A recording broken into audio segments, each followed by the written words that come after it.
Right now, to our final conversation for tonight. Finally, the Anambra State Government shut the Onitsha main market for 1 week due to the continued observance of the Monday sit-at-home in parts of the southeast. Soldiers and other security operatives have been deployed to enforce Governor Soludo's decision to shut the market. According to the State Commissioner for Information Law, Mayfor, the sit-at-home practice cost the state an estimated 8 billion naira and the entire southeast 19.6 billion every Monday. Bonale, this is quite worrying and very disturbing. Are we witnessing a gradual militarization of civil governance in the southeast? Well, I think that the way this is being handled now. I think that the governor of the state, being the chief security officer of the state, on the basis of protecting the security and lives and property, the security of the lives and property of the citizens of the state, does have the power to take measures for the protection of same. But the function of establishment, management of markets generally in Nigeria under the 1999 Constitution is the function of the local government. Okay. So closure of a market, the activity of a market, revenue from a market, the administration of a market, if not for the security situation which the governor is using as a justification to pressure the market men and women to turn up to the market, would have been an unconstitutional act. So, but what is the logic behind all of this? You, the governor, as the chief security officer, is supposed to protect the lives and property of the market men and women. They are afraid for their lives. Nobody wants to lose 19-point-something billion. Nobody wants to lose 8-point-something billion, per week or per month or whatever the statistics that are being churned out by the state government. It is the fear of their lives and property. So what the governor ought to be doing is not punishing the victim. It is about providing guarantees, security guarantees that ensure that these men and women will be motivated, emboldened. They will become comfortable with the fact that they can go about their business without losing their lives and losing their properties. Now, Ibrahim, quickly, now, reports of a loss of over 8 billion naira weekly due to the shutdown. Now, if this loss is this severe, why hasn't a sustainable solution been found? Mark, honestly, I thank you for this question.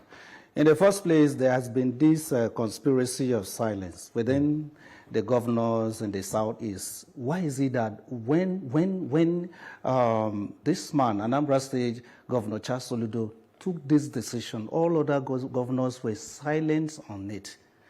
There is no, there's no support from all other governors. We have Hope Uzodimma, we have Nwifuru, we have Mba. All of them, this sit-at-home, Monday sit-at-home is taking its toll on the economy of the southeast. And somebody has decided to say, okay, let us find a way of, ending this thing because it's affecting the economy of the southeast. And all of a sudden, we see them being silent. So I believe that it's time for them to renegotiate their power structure so that, the economy could bounce back again. The sit-at-home has been there for some time now. And who are the architects of this sit-at-home? A few elements, parading themselves, let's say, enforcing these orders. When we have, executive governors in charge. But for me, it is left for the governors within the zone to find a lasting solution to the sit-at-home. Otherwise, even as I'm talking to you right now, there's a news that broke out that Soludo has lifted the ban. Business should commence tomorrow. Students should go back to school tomorrow. Okay. Are they going to react to this? Are they coming back? So it's left for them to take a decision on what will work best for the Southeast, Mark. Thank you. That was very elaborate from Gadba. Now, Bonali, before we go tonight, quickly, he made a very, very significant contribution saying that the other Southeast governors have been silent about this. It looks like there's no cooperation coming from other Southeast governors to actually push this sit-at-home out of the way. Now, from the look of things right now, how do you think Governor Soludo should approach this? Are the actors who are behind the sit-at-home, are they so big and too difficult to approach for this thing to be quashed? I mean, it's been taking too long now. The solution is actually better found you know, by way of negotiation, diplomacy. It actually requires a political solution.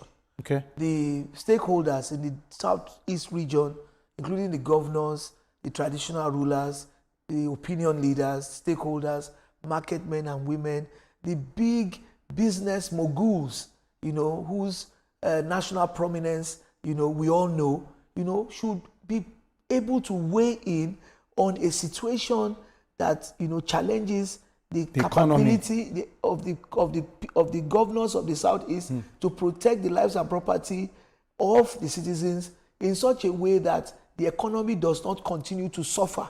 So there must be dialogue. There must be a way of, you know, accommodating the interests of the common man who, you know, survives by trading, who operates from the market, you know, vis-a-vis, you know, the reality of the fact that there are some people who, you know, wanted an agenda by force, you know, concerning the southeast, which, you know, at this point in time, it has affected the economy of the southeast. Dialogue, diplomacy, a political solution, you know, and cooperation from all of the governors, not looking at Anambra State as some kind of guinea pig. Okay. You know, let's wait and see whether the governor of Anambra State's solution, you know, may work out, and then we'll see whether we can adopt it, or maybe he will fail, and then we'll all go at the back and, you know, laugh a bit. You know, they should cooperate. Thank you very much. Now, Ibrahim Garba, before we finally round off tonight, in 10, 15 seconds, what will be your message to Governor Soludo in approaching this matter, at least